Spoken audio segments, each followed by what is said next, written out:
Hello, everyone. Thank you for joining Helen Keller Services' second annual nationwide NDEAM event. I'm Joseph Malillo, and I'm the National Employment and Business Relations Specialist with Helen Keller National Center, which is under the umbrella of Helen Keller Services, along with Helen Keller Services for the Blind. I'm a middle-aged white male with salt and pepper hair, wearing a black shirt and black background for ease of view. Helen Keller Services' mission is to enable individuals who are blind, have low vision, or hearing and vision loss to live, work, and thrive in the communities of their choice. We have a power-packed program for you today, which includes a renowned keynote speaker and chief advocate of the ADA, whose life was made into a full-length MGM motion picture, Music Within. We also have a panel who will share best practices on a successful disability inclusion program and issues surrounding employers dealing with employees suffering from long COVID, or referred to as long haulers. We'll also share some short video recordings on some inspiring success stories that can have an influence on everyone's work. So let's go right to our keynote speaker, Dr. Richard Pimentel. He's a nationally known speaker on leadership and crisis management, disability inclusion, and the ADA with amendments. Dr. Pimentel is distinguished by his ability to predict industry trends and the needs of employers. His return to work and EEO programs generate both cost savings and enduring attitudinal changes in corporate culture. He's a consultant, professional trainer, and author of numerous curricula and training guides, and is consistently rated as one of the top presenters at a wide range of conferences throughout the US and Canada. In 37 years, Dr. Pimentel has left an indelible mark with millions of individuals and many organizations. Richard, thank you for joining us. Thank you. I appreciate it. Well, that was a wonderful introduction. I really appreciate it, but I'd like to just kind of tell you how I sort of got started in this. This is an amazing thing to me that we, in the disability community, we have a month. We at one time didn't think we would even ever have a day. And to have a month is amazing. I am 73 years old, and I served in Vietnam. The reason I got into this field is I was disabled in Vietnam. I had a rocket explode in a bunker that I was in. I had a hearing loss, significant. I had a traumatic brain injury. And when I came home, I wanted to then go to college. I couldn't afford to go to college when I was younger. And went to the VA and thought, wow, like the Beatles, this is my ticket to ride. I get to go to college now, even though I can't hear and can't walk real well. And they said, what do you want to do? I said, well, I want to be a speaker. And, I want to be a business consultant. And they looked at me and they said, no, people like you can't do that. I said, why? Well, we don't have speakers that are deaf because you begin to talk like deaf people and no one wants to listen to you, so we can't rehab you in that. And you have a brain injury, and how in the world could you possibly be a business consultant? We have books that show you that what the good jobs are for people like you. I said, what are the good jobs for people like me? They said, shoemaker. Would you like to be a shoemaker? And I said, no, I'm terrible with shoes and I've never tried to make one. You know what they told me? I never forgot it. Basically, what they said was, you're going to have to change your dreams to fit your circumstances. Well, you know that many people with disabilities in this world are told that every day, but not just them. I suspect that there are people here on Zoom that have been told in your life that you need to change your dreams to fit your circumstances. And I thought to myself, there must be a better way. There must be something I can do. I left, saw all the disabled vets that were that had come back and they couldn't seem to get jobs. So I decided that I'd try and help them. I didn't know how. I went to an employment agency and asked them if they'd hire me and teach me how to get people jobs. Then I told them I was going to quit as soon as I learned and go help disabled vets. And they actually agreed to do that. What an amazing idea. And they taught me that. And I quit and started helping veterans. And one thing turned into another. And we helped in the earliest days of the disability movement. There was no ADA. We were living basically in a disability apartheid back then. People with disabilities were often not even allowed on the street, certainly not in buildings or restaurants or things like that. And I got caught up in that. And I tried to learn, what is it we need to try and do?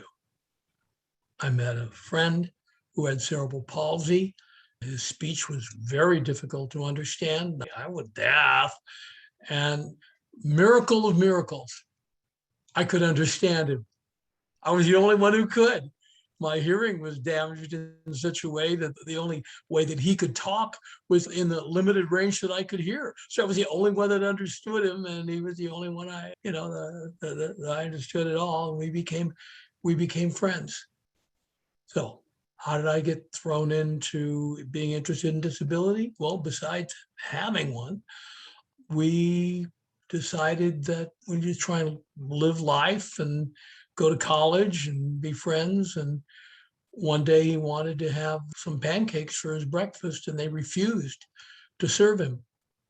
They said that people like him couldn't come out in public, and if we didn't leave, we'd be arrested. And my friend, his name was Art, he said the words that changed my life. He said, I want to go to jail.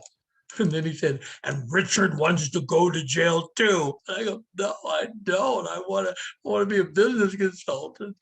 And they took me to jail. And I knew I'll never get a job now. Back then, if you'd been arrested for anything, they weren't going to hire you. So I said, oh, what are we going to do? And Art said, well, that was fun. Want to do it again? So we just decided to go to places that wouldn't serve him because he was disabled and let him take us to jail. And pretty soon it became sort of the case that helped overturn some of the laws about prohibiting people with disabilities. One of the interesting things that when the ADA, after all the years, was finally passed, was transfixed with what Bush Sr. said when he signed that law. I don't know if any of you have seen it or read it, but one of the things he said is something that we as employers and you who serve people with disabilities should really take to heart. He said, we embrace your abilities for your disabilities. So we embrace both for our similarities and for our differences, for your past courage and your future dreams. He said, last year, they celebrated international freedom when the Berlin Wall fell. They said those people in Berlin could see the other side, but couldn't get across. Well, today, when he signed the ADA, he said the wall has fallen. And we all rejoice with you when the barrier fell. It's amazing. For those of you employers, for those of you agencies, for those of you in this today, I want to thank you. You know, we could always see the other side, but we couldn't cross over to it. When we finally got to cross over, you know what we found? We found you. We found you waiting for us and welcoming us. And what I'd like to share with you is some ideas about the way I would like to pay you back and the way that I think that we can help contribute. There's a wonderful African saying. I'm very enamored with it. It says, if you want to go fast, go alone. But if you want to go far, go with others. Well, disability and employment is not a fast trip. It is a far trip. And inclusion is not just hiring. It's going with others. That we as people with disabilities are here not just to get a job and to do a job, but to be part of a team that is working toward the benefit of your company and the benefit of literally everyone. George Bush said we add value.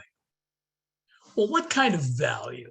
Some people question that, well, if you can't see, if you can't hear, yet you've got a great team on your side.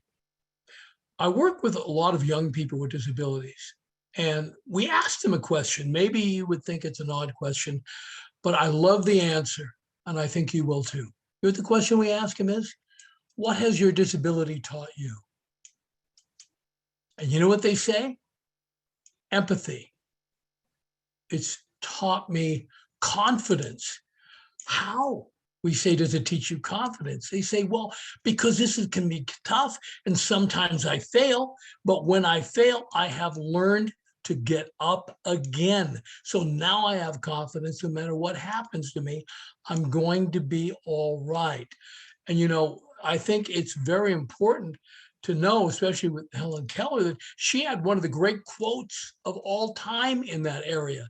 She said, when children are immersed in a culture where failure is celebrated for the lessons it contains, the world becomes less frightening and they feel better prepared to take on real world challenges. For you who are employers, I talk to a lot of big employers, and one of the things they tell me is one of their favorite questions in the world is this: what is your greatest failure and what did you learn from it? Maybe some of you use that question when you're interviewing someone. And if they say, I've never had one, they don't hire them. But if they say, yes, here it is, and here's what I learned, that is someone you want. Well, people with disabilities, we have learned a lot. And we've learned the value of communication. We've learned the value of really this long journey, if you will, self-advocacy and that. So what, from an employer standpoint, really is inclusion?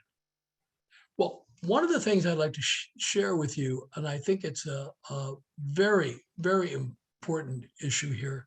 One of the things I'd like to share with you is that the whole issue of accommodation is not that, gee, if you have this, you get that. No. Do you know what the definition of accommodation is? It's something that works for the employer and the employee. So it's not just about a disability. It's everything works for that individual. And inclusion is the coming together of the two to say, what can we do to have you be the most valuable employee that you possibly can be? So from a standpoint of that, one of the things that I want to share with you, a couple of stories, if I can, about what I think some of the most important values and stories about inclusion I've seen. Years ago, I was contacted by the CIA. They wanted to become the best employer of people with disabilities in the federal government. I thought that was wild. They didn't want to do that. And I was brought in and I met the chair of the CIA, the administrator, Judge Webster, who's a really nice guy. And he asked me, how do I feel and what I was doing. And I was a disabled vet. And I told him my story. I told him, that I was told I have to change my dreams in order to fit my circumstances.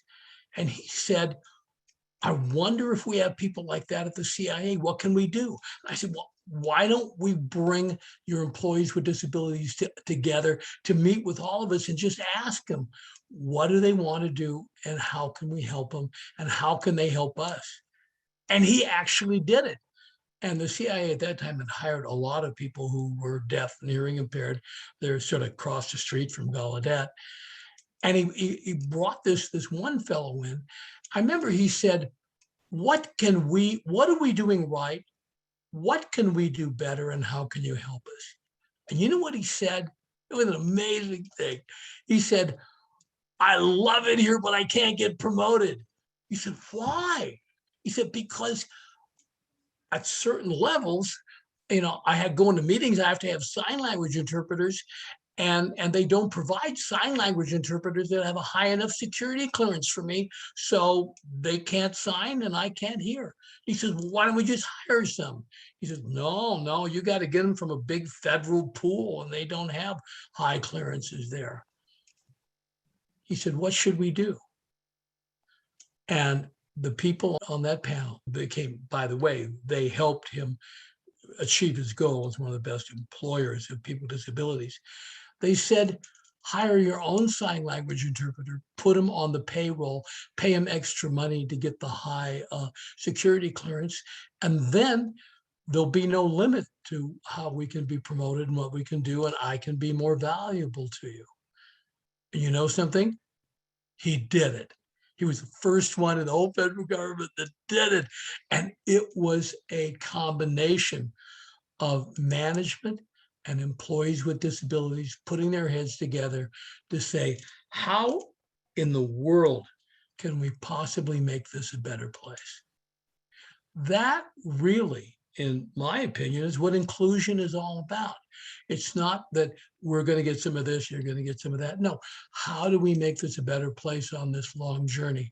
How can we go together? One of the long journey issues that we're dealing with today is COVID. Now, I don't want to weigh on too much about this because we're living it on a day-to-day basis. But one of the things that we know is that for those people who get COVID and recover from it, there are going to be some mental, possible, physical disabilities. And many of the people that you want to bring back may be coming back with some of those disabilities. So the issue of our reaching what some organizations call the new normal is our ability to effectively take them back and work with them. So who do we take on this long journey to figure out how to do that? Well, one is going to be the people, because what's going to effectively work for them, make them feel confident they can come back. The other is going to be in your state and rehab and organizations like this who can help you modify jobs, help you work with bringing people back to work and to be able to effectively do it. It's going to be so important. And we have the ability to do that. There's nothing that COVID can really do to you that we've not seen before in other ways, from hearing to post-traumatic stress to physical, whatever that is. And this is a journey that we're actually going to, we're going to effectively take that together, and we can do it. But to do it, we need to communicate. We need to work as a team. Voc Rehab in each state. These are organizations that can come into your company and help you keep your employees on the job.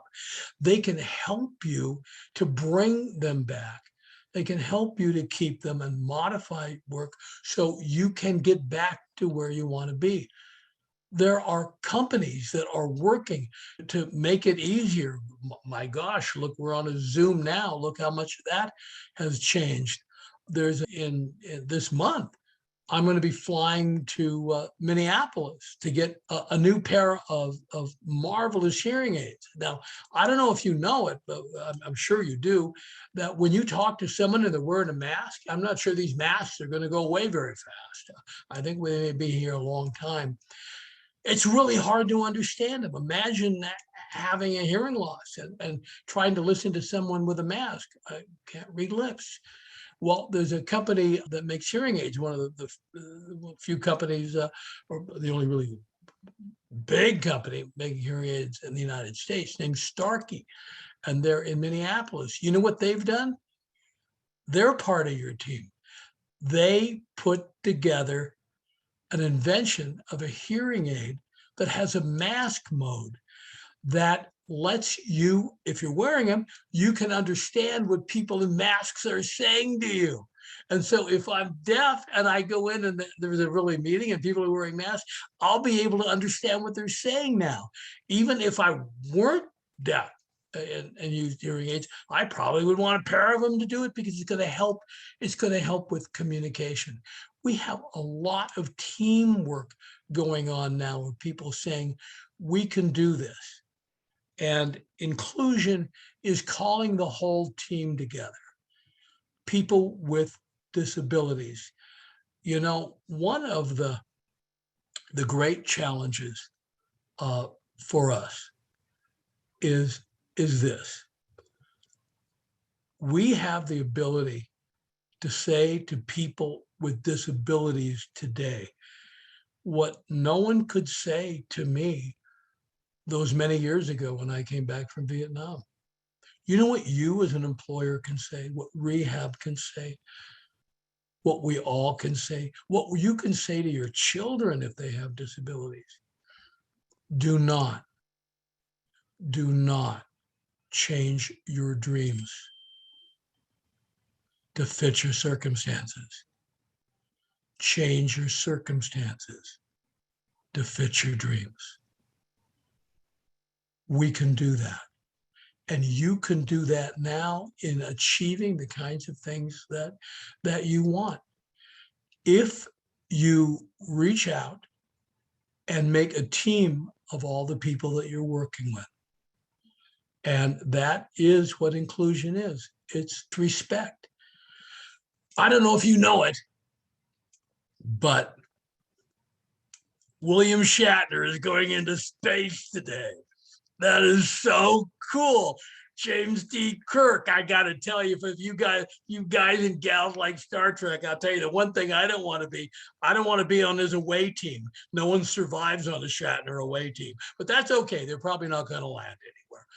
But Shatner said something, well, in his character, James D. Kirk, said something that I really like. You know what he said?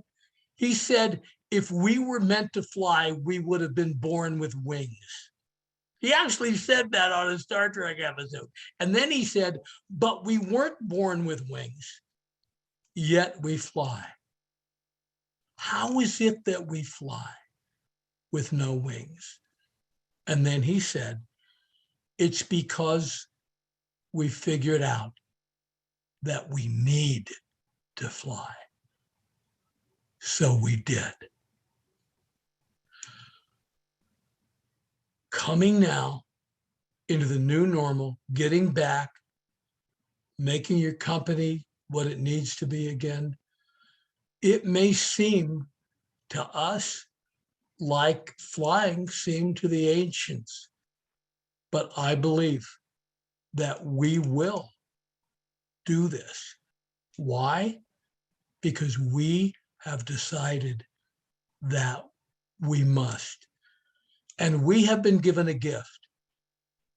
We have been given a gift that many people with disabilities will tell you is a gift that they have and can contribute to your company. And I'll tell you what it is. You know what it is?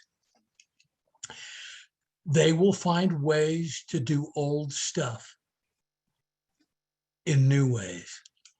They will find new things to do that they have never thought of before. Because we do have a gift, and we all have it. What is it?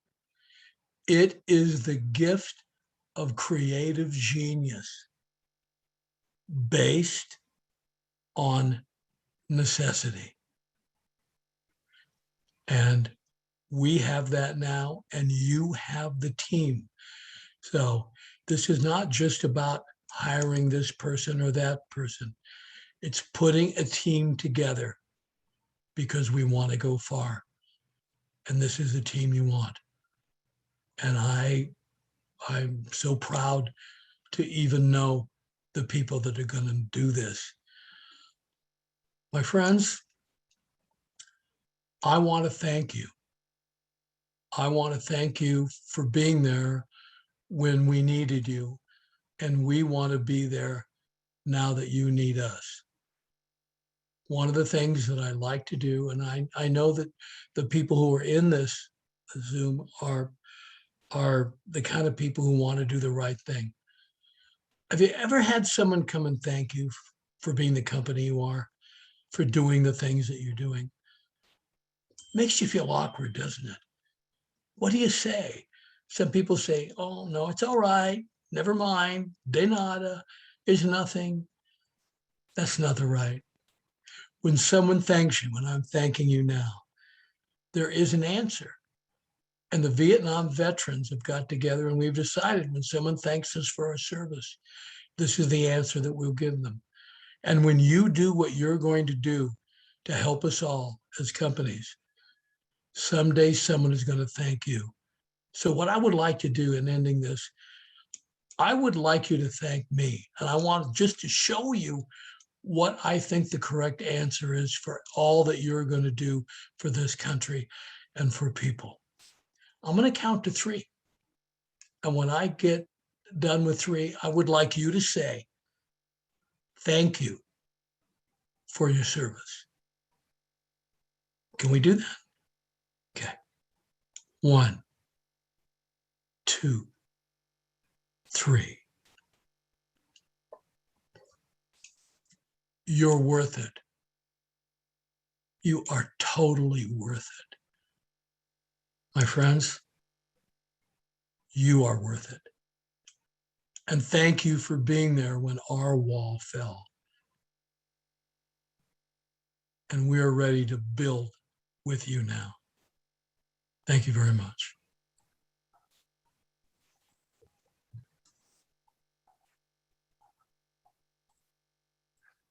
Thank you, Richard. An inspiring story. And I would strongly recommend that everybody watch Music Within. It's recently playing on Netflix and HBO. Now we'd like to show you some inspiring stories with information that any vocational rehabilitation counselor, community service provider, and employer would find helpful in achieving their goals. The first brief recording is of Christine, who found employment while working with Helen Keller National Center. She worked with a team of talented and passionate professionals, including a regional representative, case manager, orientation mobility specialists, and vocational services. Here is her interview with me now.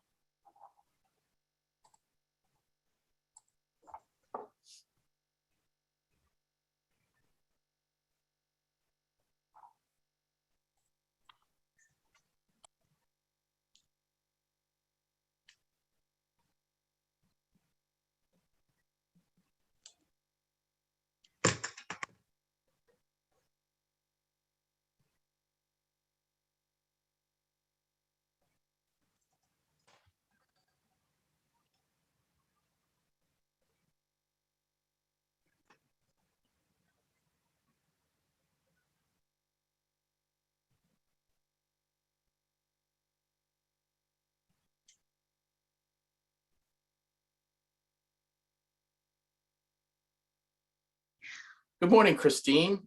Thanks for joining us today. Tell us a little about yourself. Yes, hi, good morning. Thanks for having me. I am a finance professional and currently employed for a large technology company as a financial analyst, and I started working there earlier this year. Prior to that, I worked mainly for one organization for about 24 years. And a few years ago, I was part of a mass layoff and lost my job and began a job search. The job search was particularly challenging, mainly due to my dual sensory loss. Okay. Can you tell us about that dual sensory loss? Yes, sure. So I have Usher syndrome type 2A, which is a combined hard of hearing and retinitis pigmentosa, which is a progressive vision loss. I was born hard of hearing, and the vision loss occurred later in life. So in my early 20s, I was diagnosed, and it's been progressive, in the past 20 or so years. It's affected my, my way of life and my workplace as well. In the workplace, I began to use minor accommodations. I currently use a large monitor, larger keyboard, magnification software, and headsets. And it's with these accommodations that I'm able to perform my job well and be highly productive. Okay. What challenges did you encounter in your search for employment? Yes, so my job search was a long one. On the one hand, it was difficult because I had worked for only one organization my entire career. And on the other hand, it was because I had the dual sensory loss. I was not sure how to handle that, how to portray myself to potential employers. I wasn't comfortable in disclosing it. I didn't know when to do it. I didn't know how to do it. When I went on in-person interviews, it was very evident that I had the dual sensory loss, and I wasn't sure how employers would react to that and how I would, gain confidence on the interview, in spite of that. So it was a difficult journey. I had a support team from different state agencies to help me look for my next opportunity. And they connected me with Helen Keller recently. And the team at Helen Keller was super supportive and really showed me how to present myself to potential employers, how to show myself in the best light, how I was successful in my career and all of the accomplishments that I have, in spite of having a dual sensory loss. And they showed me the way to really kind of weave it into the conversation and show potential employers that I am stronger because of my dual sensory loss. I am resilient. I think outside of the box. I can think of different solutions, different ways to do things. And those qualities are attractive to potential employers. So shortly after that, I was able to disclose, very easily on interviews, and I, landed multiple job offers with great companies. And it was because Helen Keller really showed me how to flip that switch and, change my thought process, which really helped. Well, it must have been exciting to receive multiple offers. Who did you decide to go with? Yes, I chose Oracle. They're a fantastic organization, and since being there, they have been super accommodating with what I need. The work environment is great. They have a very open and inclusive environment. And as an employee with a disability, they have different resources that are available to me. Either, employee resource group or an accessibility area where I can secure what equipment I need. They have been super accommodating, and I'm very glad that I'm working there. That sounds great. And you did mention the employee resource group, which I know is helpful in other organizations, and I work with some that do need to start the employee resource groups. Last question, what recommendation would you have to an individual with dual sensory loss as they go on their job search? Yes, I would say that get comfortable with disclosing it, make it part of your story to a potential employer, because it has made you stronger. And if you're out there looking for a job and you want to work, you have a certain skill set, and just weave it into the conversation. Don't be uncomfortable about it. The more and more you disclose, the more comfortable you get with that. And employers will see that, and they'll see you for your uniqueness and your ability to do the job in spite of having that dual sensory loss.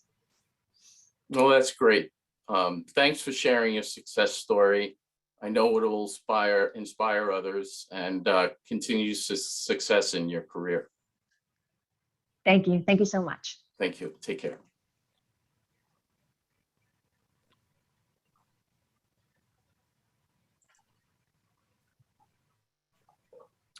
Our second interview is with Kevin and his manager at Sodexo, which is the world's largest facilities management and food services company.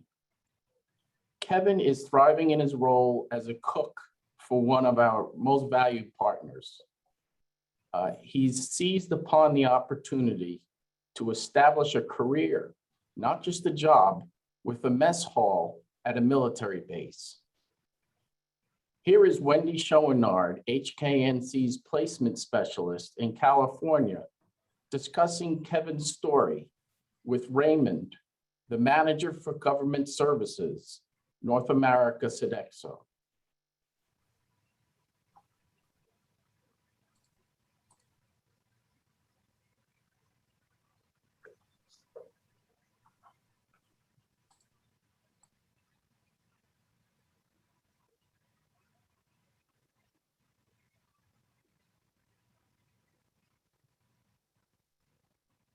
Working with Kevin, he's actually been fantastic because he's just such a hard worker and he's so committed.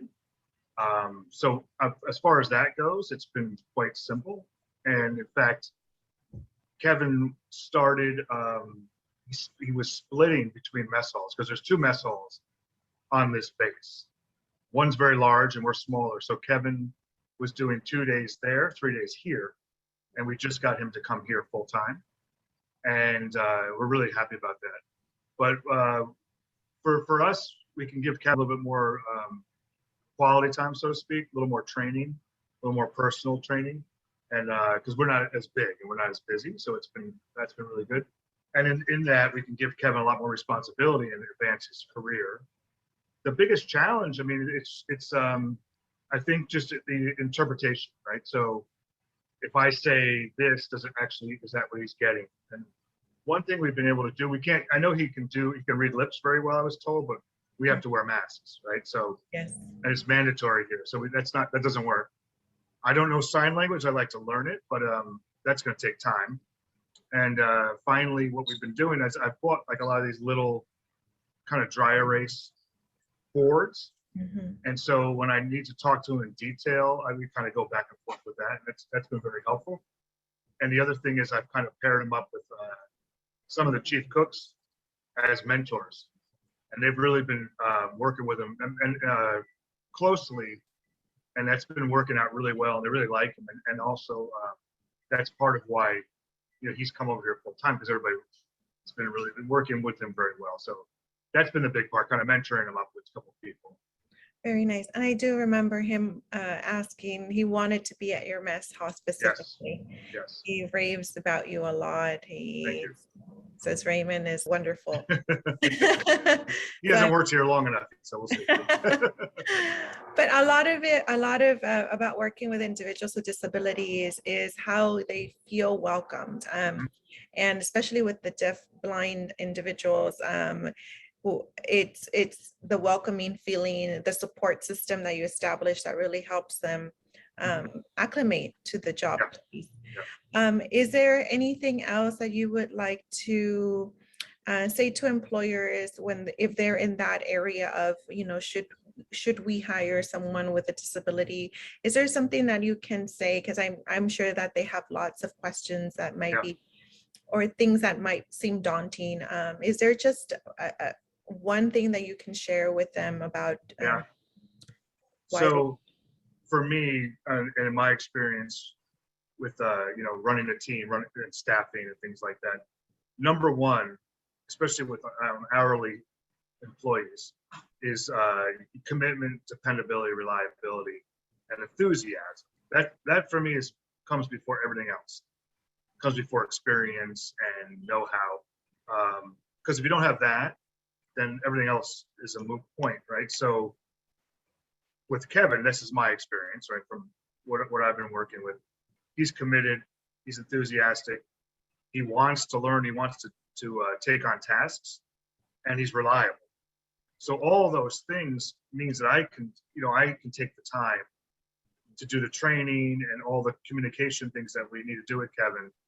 I don't mind that at all because he's given me that in exchange. So basically, I think you have to be patient, but that there's a reward, and then, you know, a dependable, reliable, responsible employee is a huge deal for me. Yeah. So, you know, we're going to give Kevin more and more responsibility as we go on, and that's why I wanted him to be here full time, because, you know, I have that patience, and my team does too, and they also realize that, you know, Kevin gives us something that we need, right? And what's funny is I have two chief cooks who he's mentoring with. One's AM, one's PM.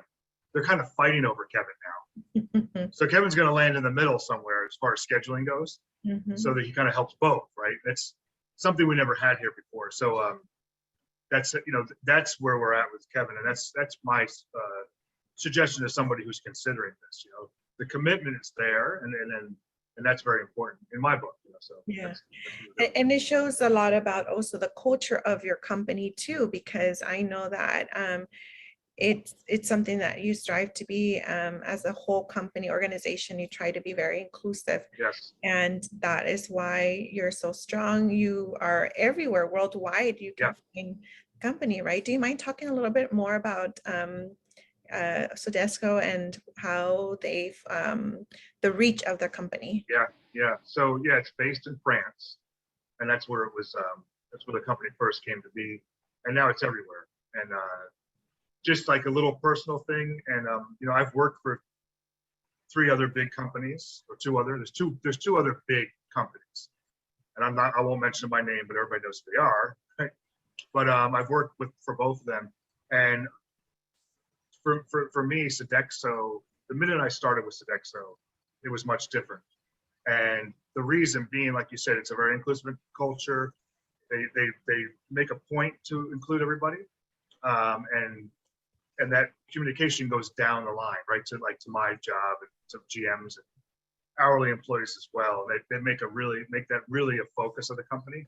Communication is very good, but I mean, my experience where I knew that Sodexo was the right company for me, even though they, you know, right from the start it was great, but when coronavirus hit, I was actually in corporate services. Now I'm in government services, but I was in corporate services in Washington, D.C., running a unit.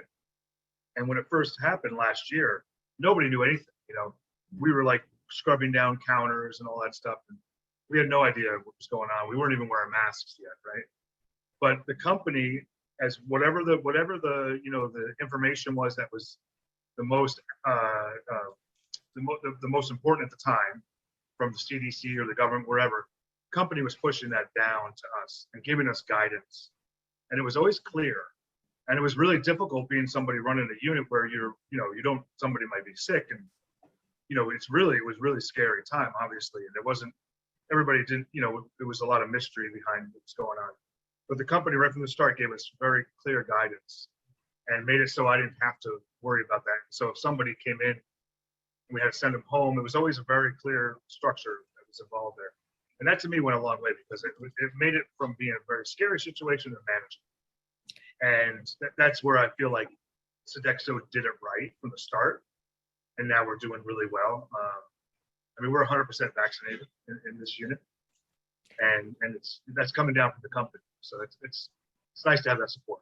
That's wonderful. And it shows great leadership Yeah. and really value the partnership that we have. Yeah. And I always encourage companies to reach out to nonprofits like ours and try to partner up and diversify their staff or the workforce. So we really do appreciate this little interview that we've had. I look forward to seeing Kevin's success. And I know that every success story has challenges as well. So I really do appreciate the support that you've shown for that. It just shows what a great company it is.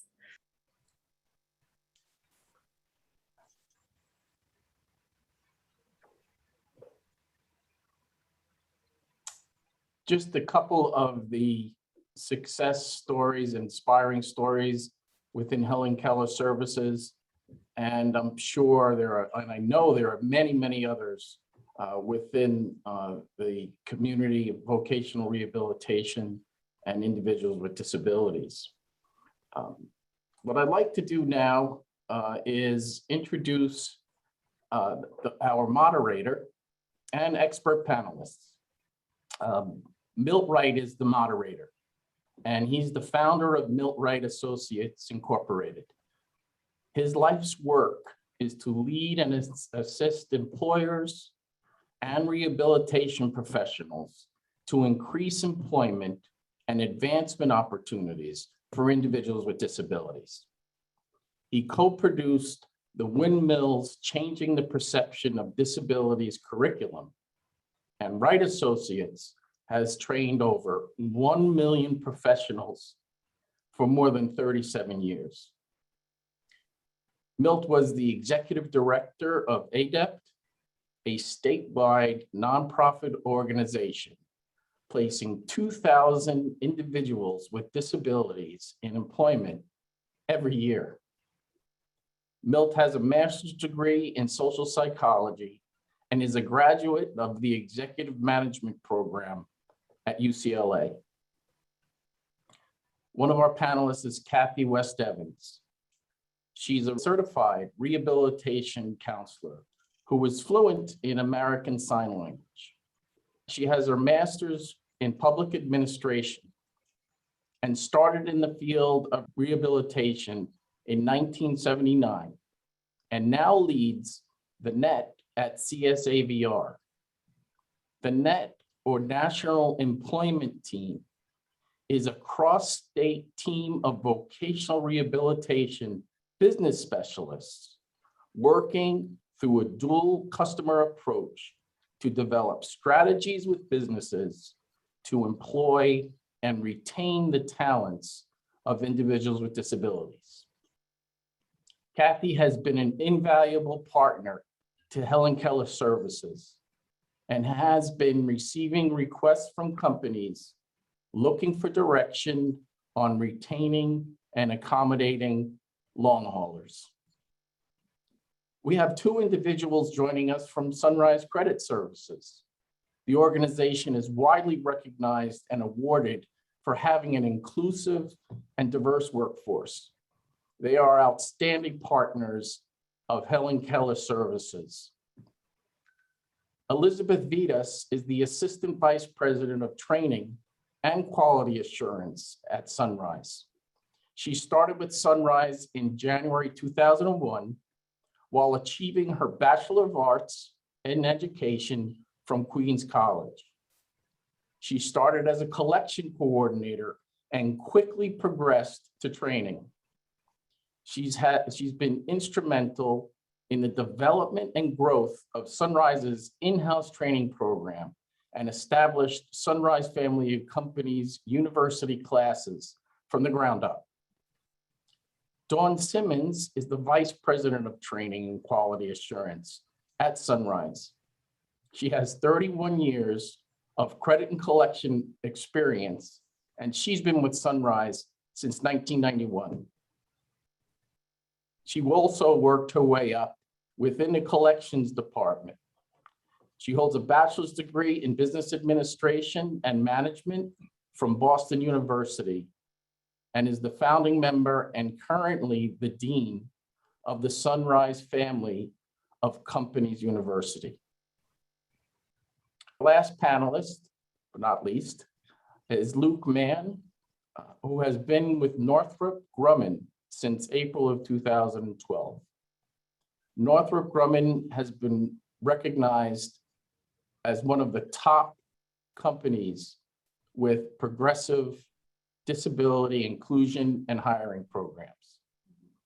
In his current role as staffing manager, Luke manages a recruiting team strategically located across the United States, and he's responsible for all intern and entry-level hiring, as well as the space intern program.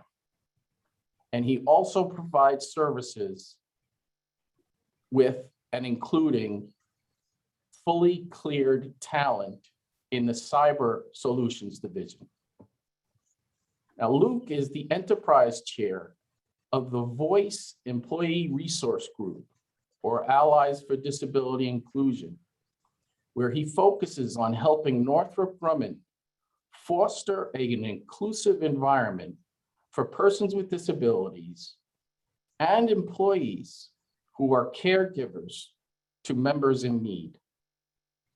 Luke graduated from Mount St. Mary's University with a Bachelor's of Science degree. Richard will also be contributing to the panel. Please use the Q&A prompt at the bottom of your screen of the Zoom call for questions for the panelists as the panel goes on. Milt, take it away. Thank you. Thank you, Joseph. Appreciate it, and appreciate everybody that is now attending and participating in this webinar that we have. I'd like to start the questions of the panel with Kathy West Evans. Kathy, I've known for many years, and I will say that she's been very instrumental in getting the business as customer component, crucial element of vocational rehab throughout the country. Okay, and Kathy, would you tell us a little bit about your focus, what the vocational rehab organizations and state departments throughout the country are doing for your commitment for disability inclusion? There's a lot there, Milt, so I'll try to unpack it quickly.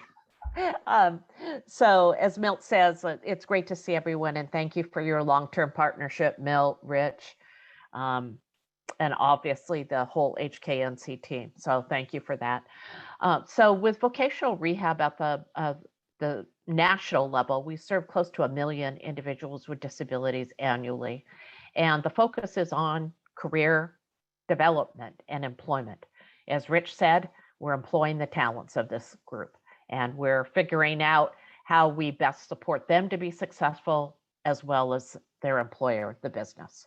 My team works specifically with business to help build strategies that look at how you can be more inclusive of individuals with disabilities, how you build that talent pipeline, how you accommodate people, and then related to COVID, how we retain individuals, because disability happens at any time during that employment life cycle. So how do we keep our talent in the workplace? Is that what you needed, Milt? That was very, very good, Kathy. One other quick question that I would have for you, and that is, in your efforts to work with business community, in a very short, brief statement, how are things changed in the last few years, especially with COVID and especially with the changing environment that we're dealing with in the employer community?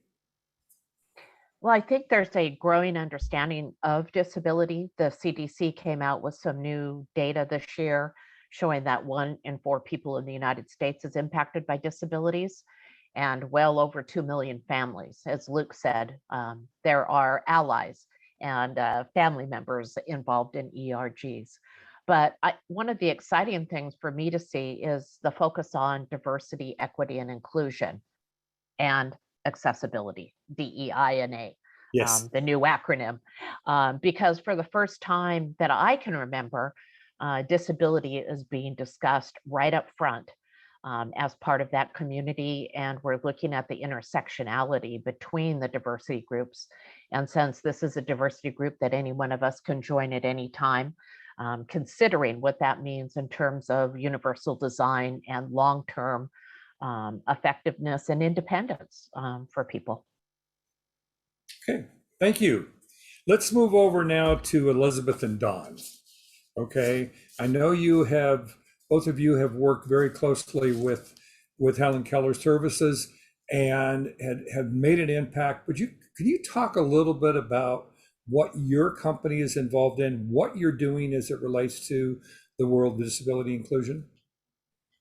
Sure. Thanks, Milt, and we're glad to be here. So the Sunrise family of companies, being a collection agency, sometimes people hear the word collector and they think that we're not good people.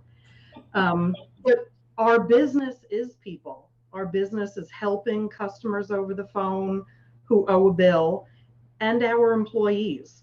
When we hire people, that's exactly what we're doing. We're hiring a person. We're not looking at maybe, their education, could be an entry-level position.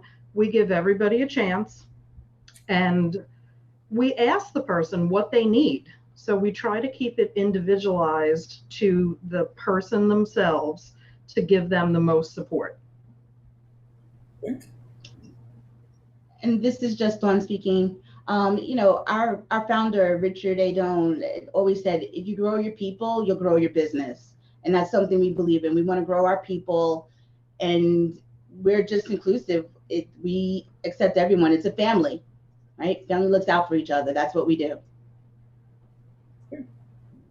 Anything else you would like to add that deals specifically with the impact that COVID has made on your company and the challenges that you're dealing with as it relates to hiring and retaining in the diversity, disability, inclusion world?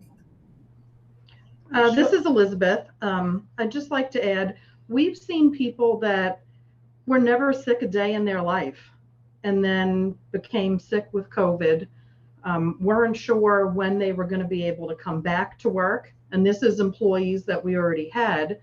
And now they're having some challenges, both medically and with their families, just navigating a new normal. Maybe people that never thought that they would have a disability and how to get the help that they need. So we try to keep an open line of communication. We run a lot of different team meetings. We ask our employees to come on site in masks and social distance. But we just talk to each individual person, and we'll do whatever it takes to help them succeed here in our business. But a lot of it is mental health. Yeah. Right. And this is Dawn speaking. Some challenges that we had with COVID, it was brand new for everyone. We got our entire staff, 95% of our staff out of our office within a week.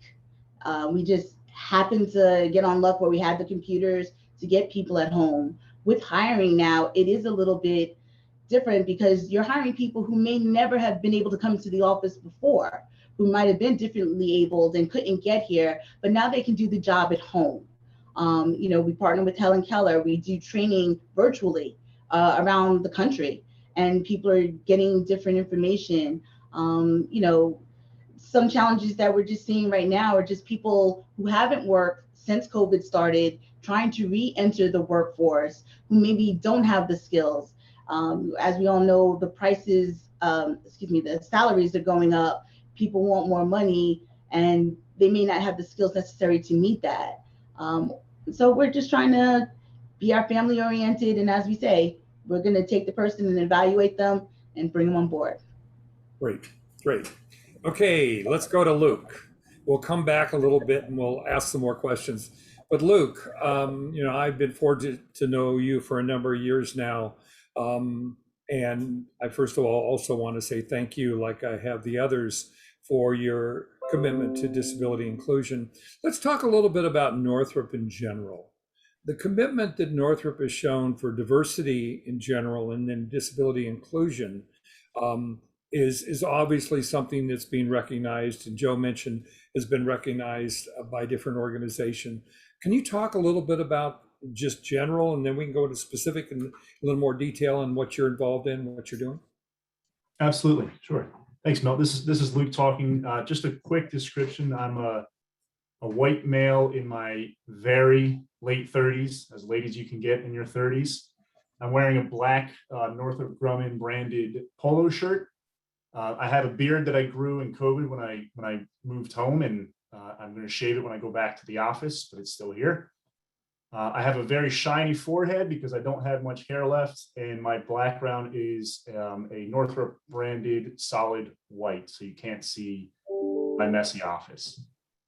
So yeah, switching gears to the company, to Northrop Grumman. So a very high level overview. Northrop Grumman is a leading global security company. We're headquartered in Northern Virginia, but we're across the United States and global. I think the last I saw, about 14% of our sales last year were international. We have roughly 97,000 employees. I work over in the space sector. So Richard was talking about the exciting space news coming up soon.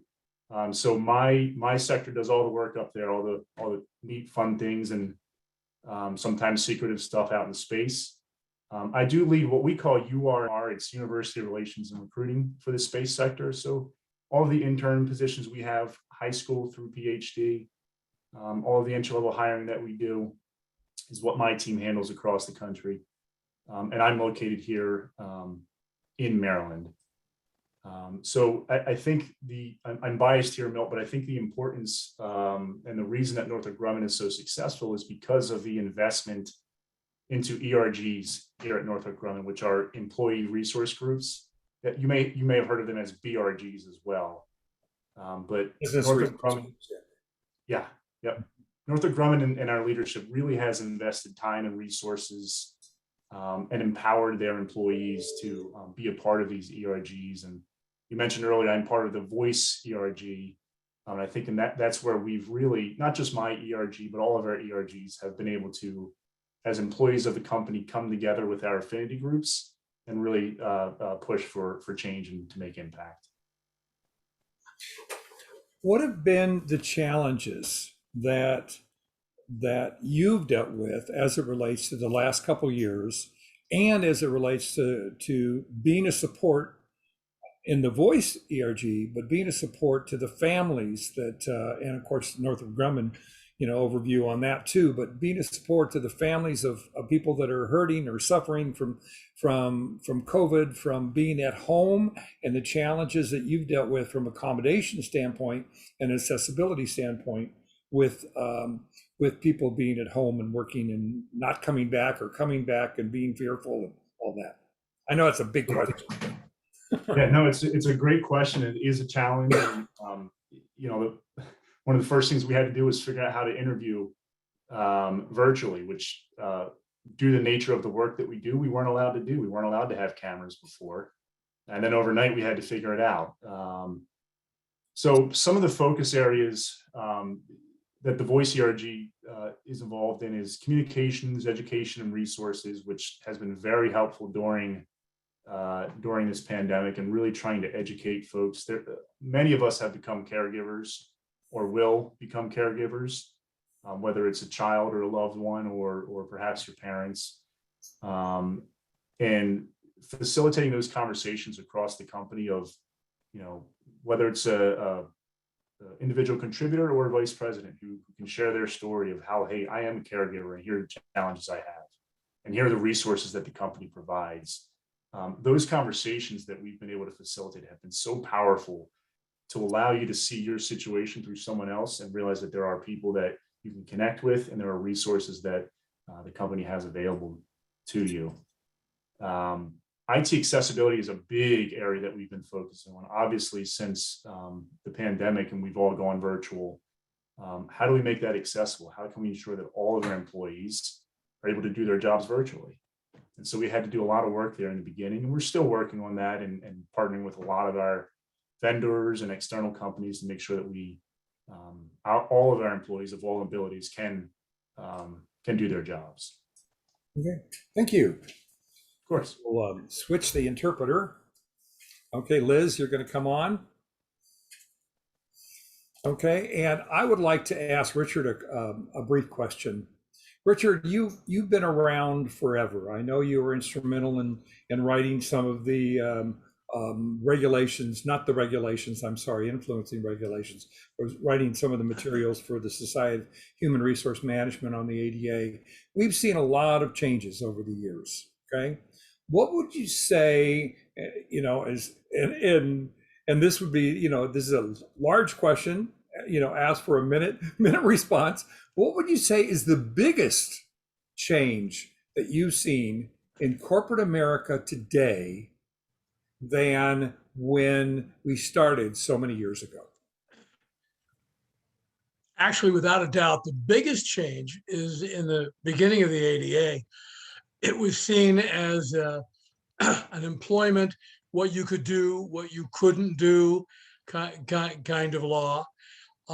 And the biggest change has been the movement of corporations looking at persons with disabilities as a bona fide diversity group, not a group that you can't discriminate against, but as a group that offers value, as a group that contributes to the company as a whole, and integrating people with disabilities into their valuing diversity programs.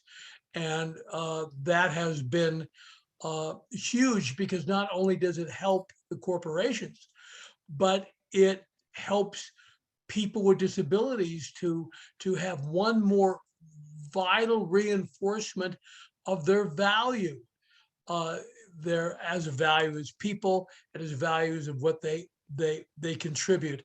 I think that has been a very important step. And when we do training, we talk a little bit about the ADA and the law, but we also talk a lot about attitudes, and we talk a lot about valuing and what people with disabilities can offer, and that becomes important. So that's my answer. This was a necessary. It turns ADA from a safety net into a trampoline. Mm-hmm. Okay, thank you. Question for you, Kathy.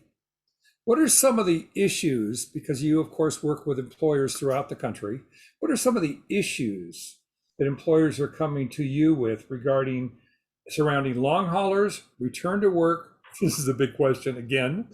Long haulers, return to work, retention, and accommodation. That is a big question, Milt. So, I think COVID, there's a lot left to learn. And I think we're just seeing the cutting edge, and I think that everyone on the panel would agree this is going to change the face of the community of people with disabilities. So, what we have seen are everything ranging from cognitive to sensory to physical conditions. And we have seen, for my HKNC partners, we've seen individuals who have acquired blindness, photophobia, and as well as hearing loss and deafness. We're also seeing a lot of that foggy brain syndrome, which I know many of us feel we have been on Zoom so much in the last year and a half, but this is a real condition in the workplace.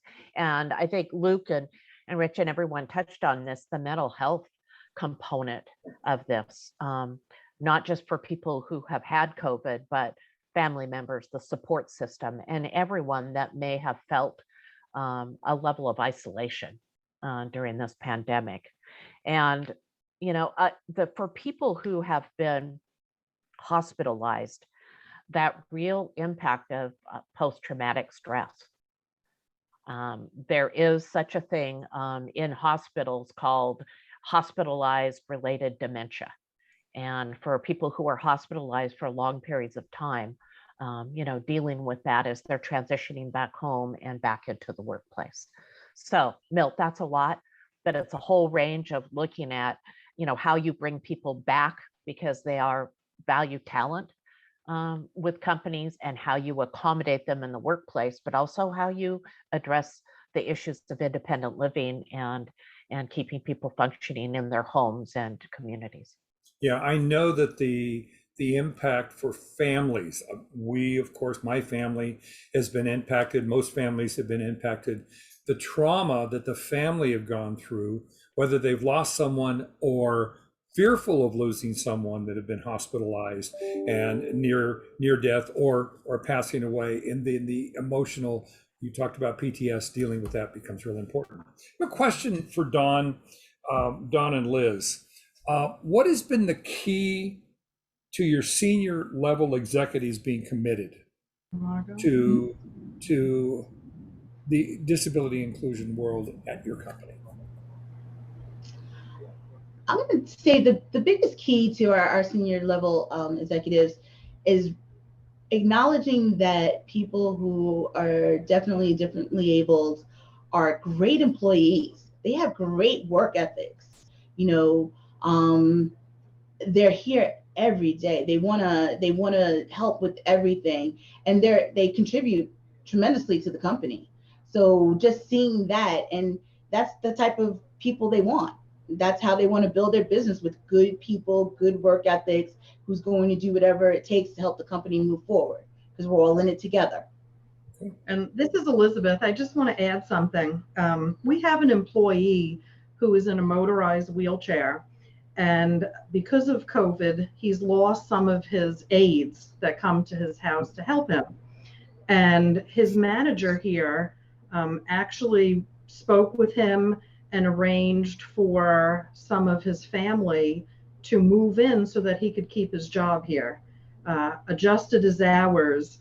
He was willing to do whatever it took in order to continue to work for the company. But like Dawn said, the commitment. People that are differently abled at Sunrise family of companies, we've always found that they think outside the box. You put a roadblock in front of them and they are going to figure out a way around it. Great, thank you. And that's the different, learning from your differences. I know that we constantly see this. And one of the challenges we have is, obviously not everybody we hire with a disability is going to be a great employee. Okay. But if we're not objective in dealing with them and making sure we're offering the proper support, we might never hire them in the first place and not be open to watching and learning from them as they grow.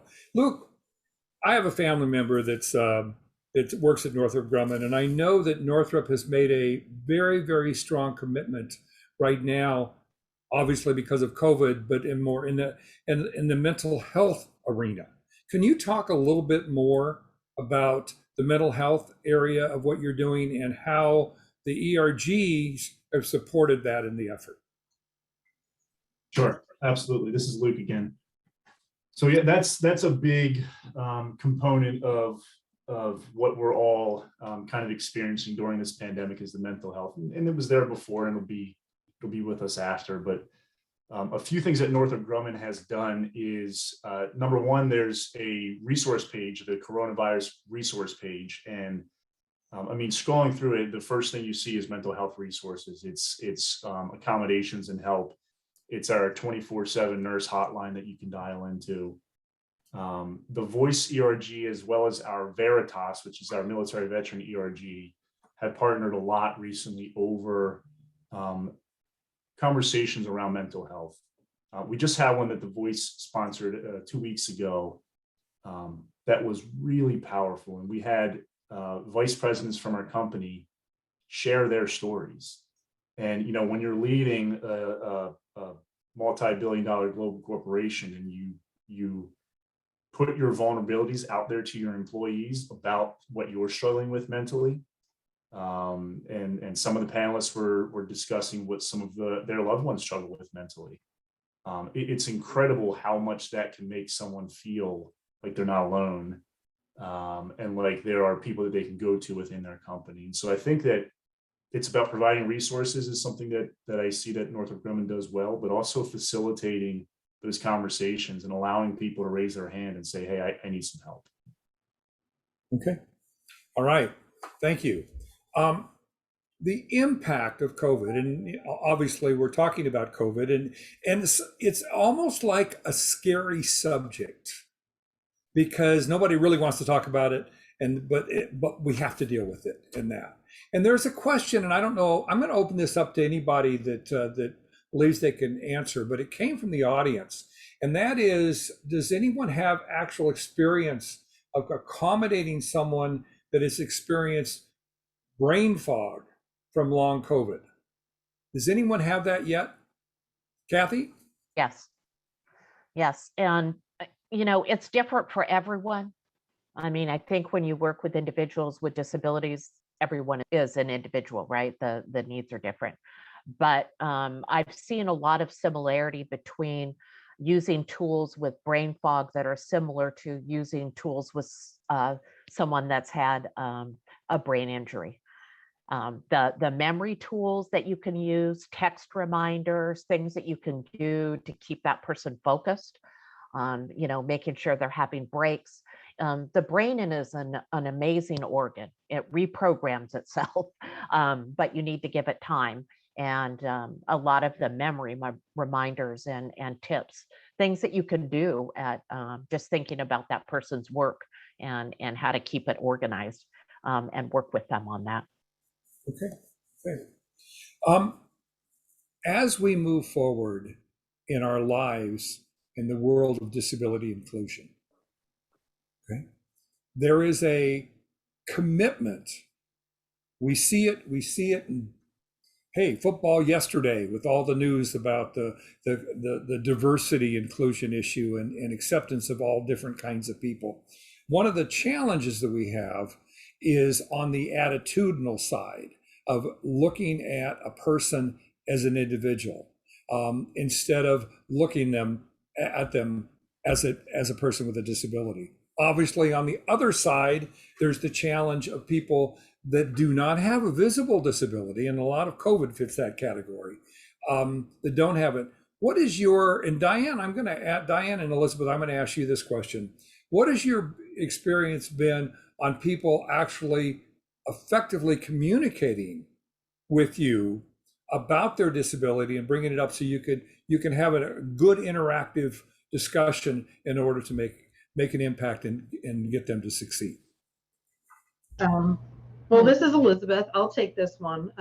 When people started our company, we have an on-site orientation for a group. So we run all of our trainings and new hires as a team. And we tell them all that they start as a team. On the first day, everybody from the CEO to any management that is on site come in and talk to them. And our CEO has been known to even bring her dog into the office. And we just tell everyone we have an open door policy. We share our own stories. Both myself and Dawn both have brothers with developmental disabilities. And usually people tell us, if not on the first day, but maybe during training, they'll mention that they either need an accommodation or they'll just tell their story. Right. And this is Dawn speaking. Just to add to that, we also look for anyone who is struggling. And if you're struggling, we're going to have a conversation, which is a very simple conversation. Like, hey, I noticed you're having some issues. Is there something that I can do to make this easier for you? And usually that sparks a conversation where they need some sort of accommodation. So Richard, question for you, because I know you speak on this and you deal with issues in this area, but the whole concept of getting people to bring up their disability in an interview so that effective communication can take place. Can you give just a brief discussion on how that's done, what they would do for the people that are attending this, that are working for agencies and people with disabilities that are out there? Okay.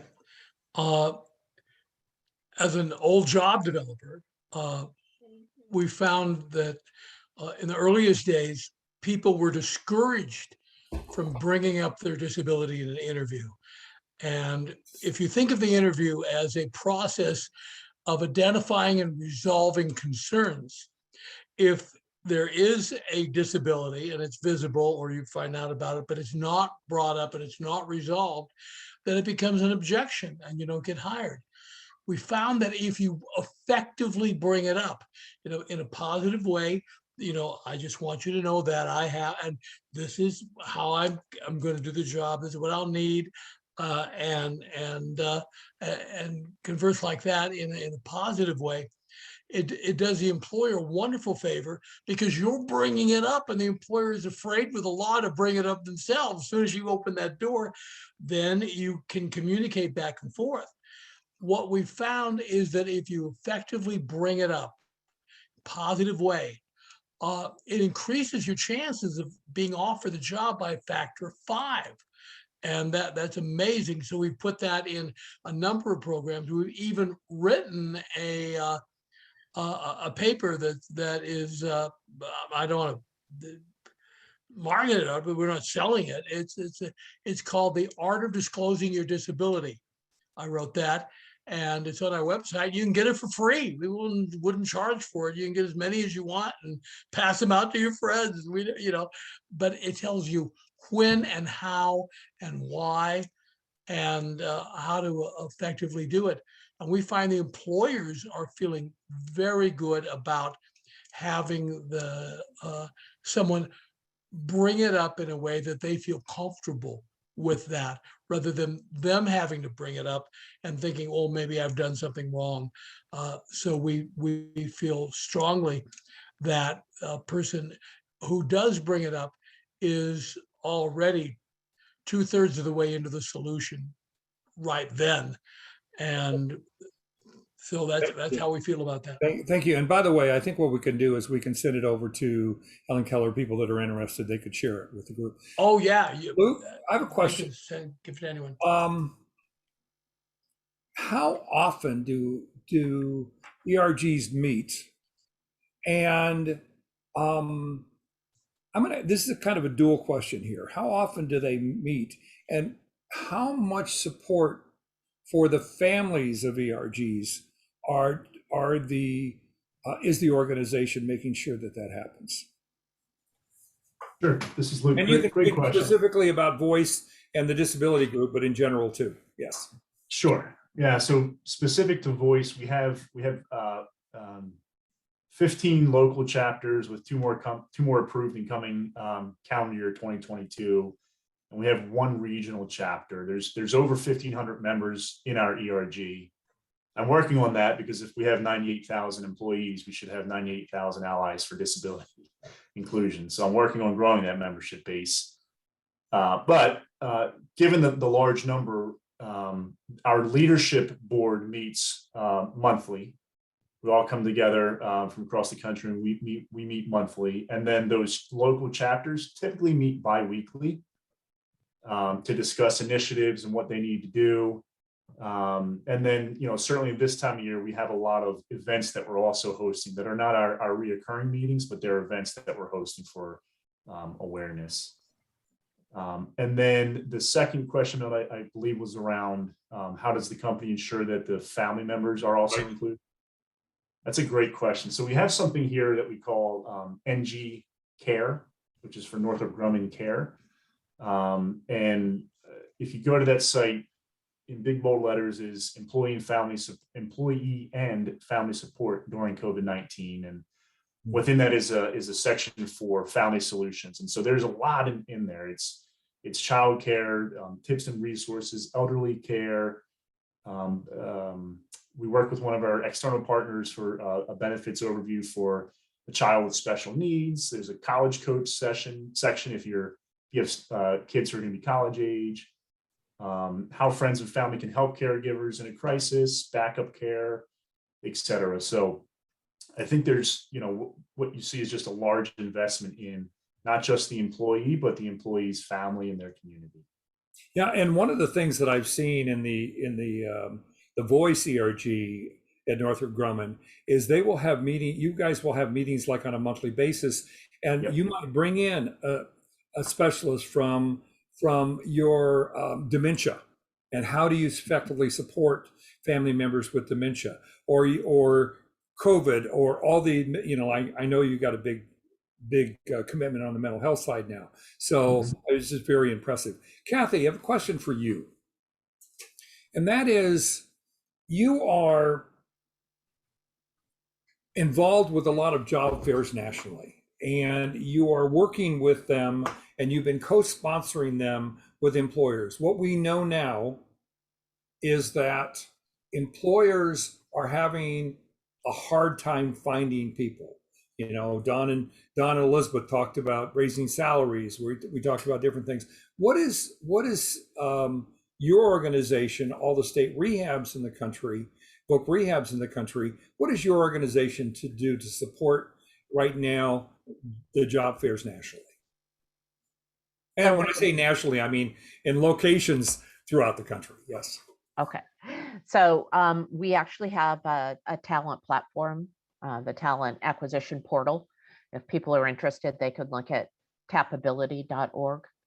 And that platform enables us to offer virtual career fairs with our business customers for positions nationally, because we're able to bring talent from across the country to those events. And it is a fully accessible platform, which is for our population key. And many job boards and job posting services are not fully accessible. So this is one that we built with a disability-owned company, a partner of ours down in the San Diego area. And we use that platform to help connect candidates. But the demand is high. Dawn, Elizabeth, yes, you're not alone. And there's a lot of incentives right now being offered to people, and which is a good thing. I think it's opening up great opportunities for people with disabilities. We're seeing more remote positions than we ever had. And I think it was Dawn that mentioned issues around transportation for some individuals. So I think it's a great opportunity for many people. Thank you. And one last thing I wanted to mention about the Kathy's organizations is they have a tremendous team of business reps that are working with businesses throughout the country. And remember, they have knowledge, and Richard talked about this in his talk. They have knowledge that is very, very powerful, that is very, very useful, especially when you're dealing with challenges, mental health, COVID, reasonable accommodation, and accessibility. So, and if I may add, Milt, Helen Keller is an important partner. absolutely. They've been participating in our job fairs, and it's been great to work with them. And it's an honor to be able to participate in this. We're going to turn this back over to Joseph, and go ahead.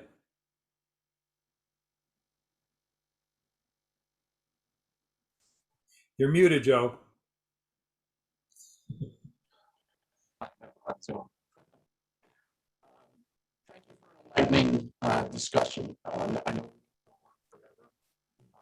actually staying on past 3:30 for additional questions. I'm sorry we'll only be able to for another 10 minutes, but happy to field more questions and explain. Yeah, Joe, I'm gonna try to add to this because we're having trouble hearing you right now. Okay, you've got a connection problem with your voice. And so for people that didn't hear or willing to stay afterwards, I want to thoroughly thank Helen Keller Services for supporting this. You guys are doing some incredible work, and I appreciate it. And so the panel will be willing to stay a few minutes longer to answer questions. And also, if you have any questions about Helen Keller Services, I think that's important too. So yeah, I'm sorry, Joe. For some reason, we've got a verbal connection with you right now. So, okay. Now, but and thank you, everybody. For joining everyone, and staying on for a bit longer.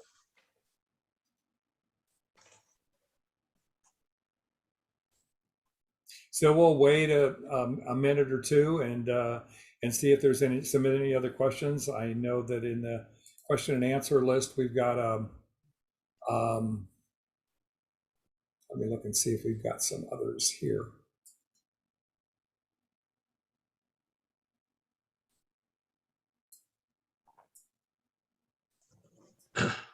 We had a couple of comments, and let me just mention it. A couple of comments in here about yes, there's masks right now that you can wear that are clear, and I think that's really important. There was another question about the name of the book. I think if we were talking about Richard's presentation on the art of disclosing your disability. That is an article, not a book. Okay, and we will send it over. Anybody that wants it, just let Joe mention. So I mean, let Joe mention, and I will make sure we get it to him, and he can share it with anybody out there. So, any other questions that are out there that we have?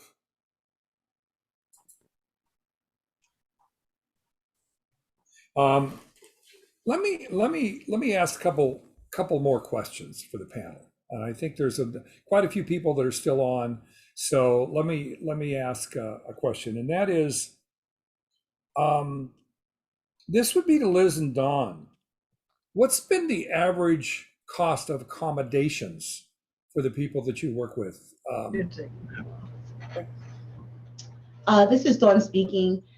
That's kind of hard for us to answer because we have people who have who need just a keyboard up to people who need extensive accommodations. So it could be anywhere from $50 to thousands of dollars, depending on what their need is. And we try to accommodate each person to what they want and what they need.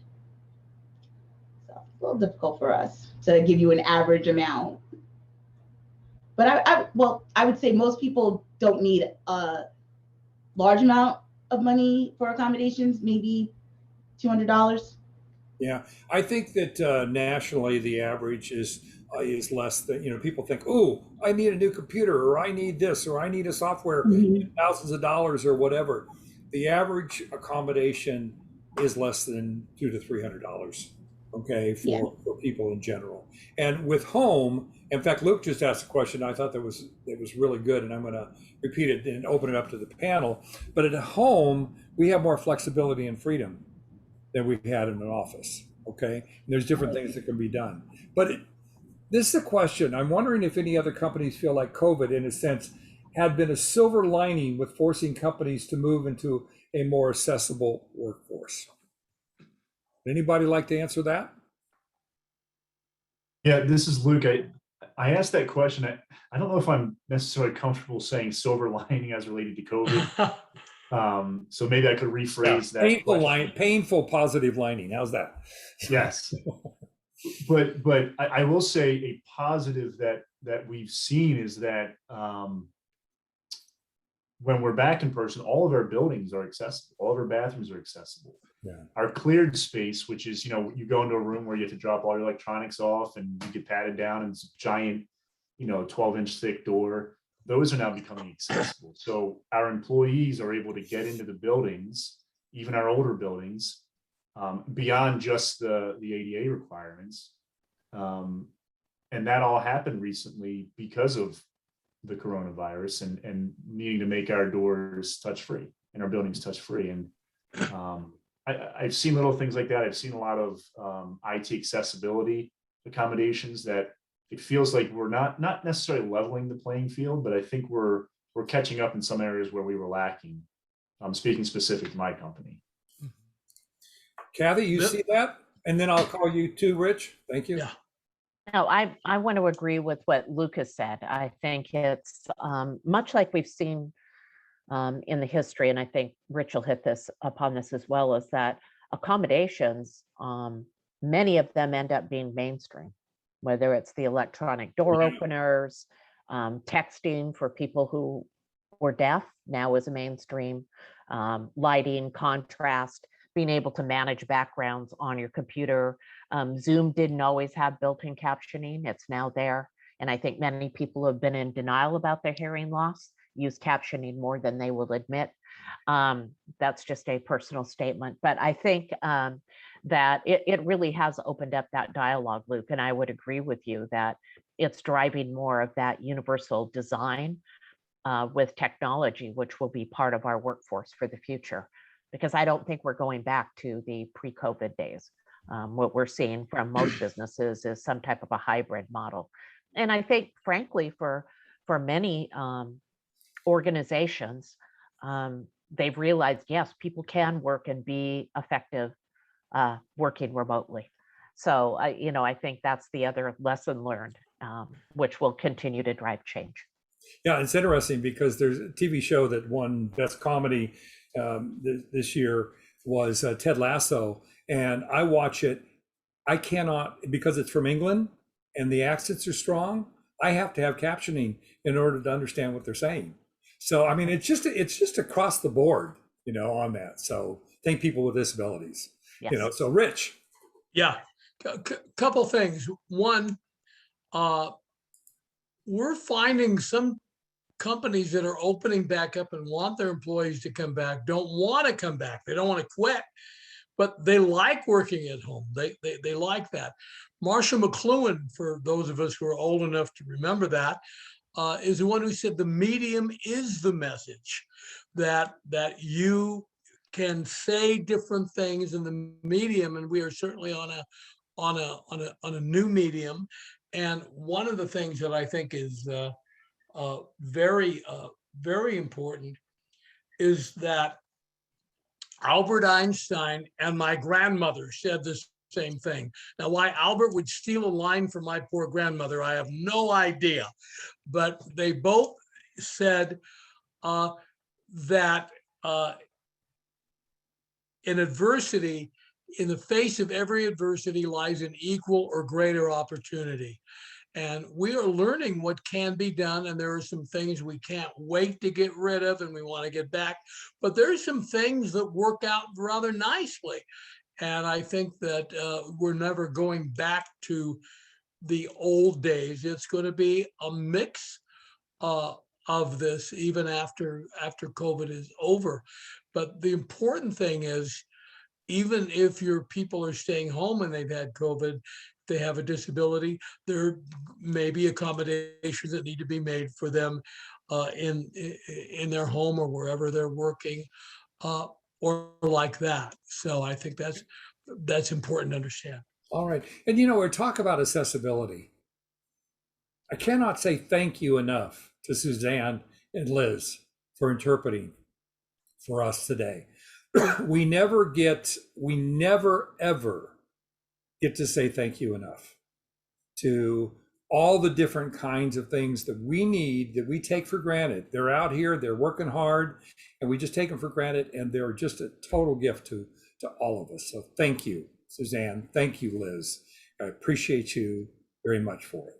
So does anybody else have, and also, thank you, I just saw a note, the captioner, okay? I mean, what would we do without the captioner? The beauty of captioning is even when you have like a Zoom and you have captioning on Zoom, it's not as clear as when you have somebody live working with you. And so I think your name was Alice. Thank you so much for your efforts in this, and the whole team that put this together at Helen Keller. We've had a number of meetings planning to this, and I again thank you. Sorry, Joe, that you're the one that's supposed to be coordinating this, and sorry because your sound is hey, I was cut off yesterday for 5 minutes, so it's reality of virtual and what we have, but we can reach so many people. Is it better now? Yes, it is. Okay, great. We still have quite a few people with us on the webinar. I've got to, doubly thank Suzanne and Liz. They have to leave the program right now. And if anybody has any questions who really relies and depends on them, please email me and I will follow up. And as a matter of fact, if anybody has any questions or wants more information from any of the panelists, please reach out to me.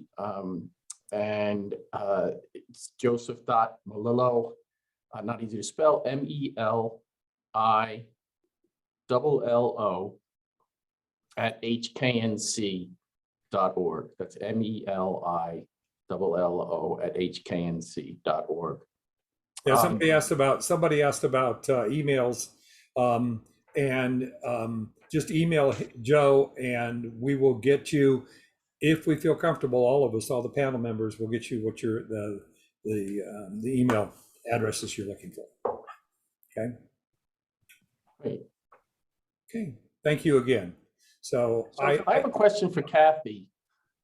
Kathy, what have you seen to be the one or two primary challenges that organizations need to meet or overcome in order to implement an effective disability inclusion and hiring program? You work with employers throughout the country, and by the way, there are 78 vocational rehabilitation offices that Kathy oversees and works with employers and business specialists in those offices. So, Kathy, can you share some of those challenges and how folks might be overcoming them? That's huge. That's huge, Joe. We'll have to set up another panel discussion about this because I think everyone would have something to say. Kathy, But, I'm going to. Kathy, a quick thing. He mentioned 78. There are 78 state organizations. Each of your organizations have offices up and down every state. Yes, we're in every state, DC, and the territories. Yes, we're a collective working together. So I would say, the thing that, and I've heard all of the panelists discuss this, the number one barrier continues to be attitudinal. If we're afraid to talk about disability, we're not going to get through the barriers that are in the workplace or our communities. And so opening the dialogue in a company, feeling comfortable about that. We've been on, I don't know, Milt, we've had 900 people trained. Quite a bit. Windmills. These are people that have been trained throughout the country to deliver the training on attitudes for employers and community organizations. Right, including Joe. So, Yes. We've got a great team here. But, I hats off to Northrop Grumman because I think as much as we're available to train and come in externally, we always partner with the employee resource groups or the business resource group, whatever you call your affinity group in your company, because that internal team is the ongoing communication with the company. So partnering there with people who, have that dialogue going on as an employee within a company and really opening that dialogue. I mean, disability is just part of the normal human condition. So just accept that and let's figure out how to make that universal design work, because then we all have access. We have a much more productive workforce and we are all living independently. So, open the conversation. Joe, that was a big one, but I think that's where we have to start. Great. Any other comments, Joe, or questions or anything? Luke, your organization, Northrop Grumman's ERG program, 1,800 individuals is stunning. What do you do, or what does your co-chair even do to encourage participation other than just the natural momentum that your program has? And I'm going to just say, Luke, I know you have to leave in a minute, so good luck with your minute. I can talk very fast. This is Luke. No, that's a good question. I think part of what we find is that organically, if you're drawn to a particular ERG, regardless of which affinity you're drawn to, it's because there's a personal connection. There's something in your life, whether it's you personally, your family, a friend, a neighbor, that has drawn you to that particular. This is all volunteer work. This is not paid, so it draws you there for a particular reason. However, I will say that there is a selfish component. I've been a part of this ERG for, probably been here for a decade, so probably 9 years. And the amount of exposure to company leadership from the very top, from Kathy Warden, who's our present CEO. I've had a lot of different roles here, and some of them I know are because of the impact that I've been able to make on vice presidents who know me and can speak to my abilities and how I work. And so I think that there is a selfish component, the exposure that you get, showing that you're able to lead initiatives and you're able to push teams forward and push deliverables it all ties back to business objectives. So I think it's a very good career move to get tied into an ERG and to take it seriously and put the work in, because it's just one more way to make sure that your name is out there and visible to your respective company's leadership. And I know, again, speaking from knowledge here, that the executives at Northrop Grumman are required to be a sponsor of one of the ERGs. And that's part of their performance reviews that they have. So all of a sudden, people that you're involved with a local ERG, you're doing something, you're speaking, you're recruiting, you're putting on a disability fair, you're doing whatever, and all of a sudden the executive sponsor sees you and goes, wow, this person's really good. You would have never had a connection before. Absolutely. So that's exactly, just to follow up on what Luke says, and I think that's true with most ERG programs throughout the country. So, yeah. Okay.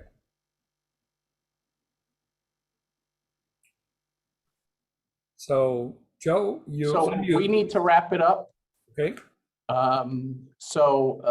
Thank you for your time, participation, but most importantly, the wonderful effects that you have on disability inclusion and hiring throughout the country. And we look forward to paying attention and learning more from you down the road. And again, if anybody has questions, we'll talk a little bit later on about Milt and Richard's training program. We'll share some information with you on that. Thank you for attending, and hopefully we'll see you down the road. And thank you, Helen Keller Services, for the incredible job that you are doing to make an impact in so many lives. Thank you. Thank you.